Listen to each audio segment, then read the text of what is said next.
పల్నాడు జిల్లా పోలీస్ కార్యాలయంలో నిర్వహించిన ప్రజా సమస్యల పరిష్కార వేదిక కార్యక్రమంలో పాల్గొని ప్రజల నుండి ఫిర్యాదులు స్వీకరించిన పల్నాడు జిల్లా ఎస్పీ శ్రీ కంచి శ్రీనివాసరావు ఐపీఎస్ గారు ఈ ప్రజా సమస్యల పరిష్కార వేదిక కార్యక్రమంలో ప్రజల నుండి కుటుంబ, ఆర్థిక, ఆస్తి తగాదాలు మొదలగు ఆయా సమస్యలకు సంబంధించి 50 ఫిర్యాదులు అందాయి. ప్రజా సమస్యల పరిష్కార వేదిక కార్యక్రమం ద్వారా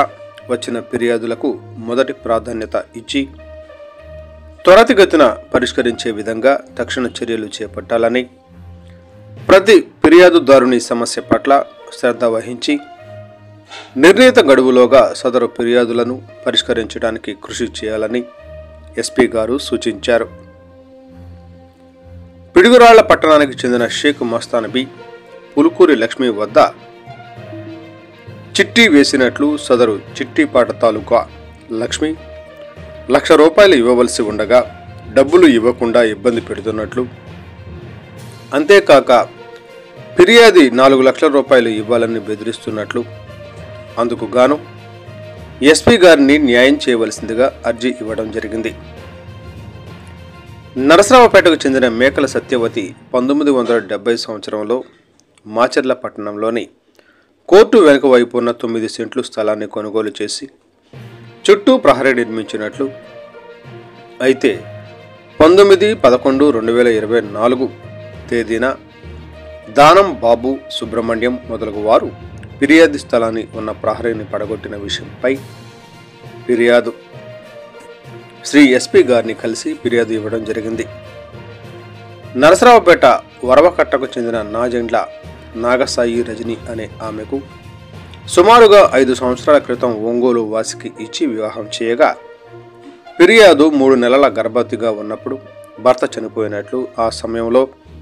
అత్తామామలు మరియు భర్త తరపున కుటుంబ సభ్యులు బాగా చూసుకుంటామని నమ్మించి ఆడపిల్ల పుట్టిన తరువాత భర్త బంధువులు అందరూ కొట్టి చంపబోగా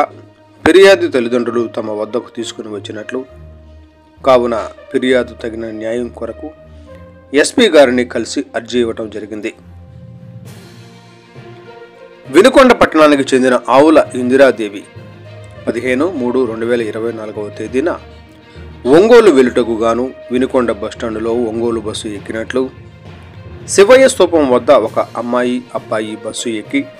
వినుకొండలోని కోటప్ప నగర్లో దిగినట్లు, కొంతసేపటి తర్వాత బ్యాగు చూసుకోగా కట్ చేసి బ్యాగులో ఉన్న గోల్డ్ బాక్స్ పోయినట్లు గుర్తించి ఫిర్యాది కోటప్ప నగర్లో దిగిన అమ్మాయి అబ్బాయి మీద అనుమానంతో శ్రీ ఎస్పీ గారిని కలిసి ఫిర్యాదు చేయడం జరిగింది. నరసరావుపేట మండలం రావిపాడు గ్రామానికి చెందిన మన్నేపల్లి బ్రహ్మయ్య కుమారుడికి ఉద్యోగం ఇప్పిస్తానని నాగేశ్వరరావు అనే వ్యక్తి ₹2,30,000 మోసం చేయగా సదరు విషయంపై శ్రీ ఎస్పీ గారిని కలిసి ఫిర్యాదు చేయడం జరిగింది. చిలకలూరిపేట పట్టణానికి చెందిన రాచమల్లు వెంకట శివరామకృష్ణ ప్రసాద్తో తన సొంత మేనల్లుడు అయిన నాగేశ్వరరావు లాగా అపరిచిత వ్యక్తి ఫోన్లో మాట్లాడి ఫోన్ ద్వారా ₹1,00,000 కొట్టించుకున్నట్లు, కావున నమ్మించి మోసం చేసిన వారిని చట్టపరంగా వారిపై చర్యలు తీసుకోవలసిందిగా శ్రీ ఎస్పీ గారిని కలిసి అర్జీ ఇవ్వడమైనది.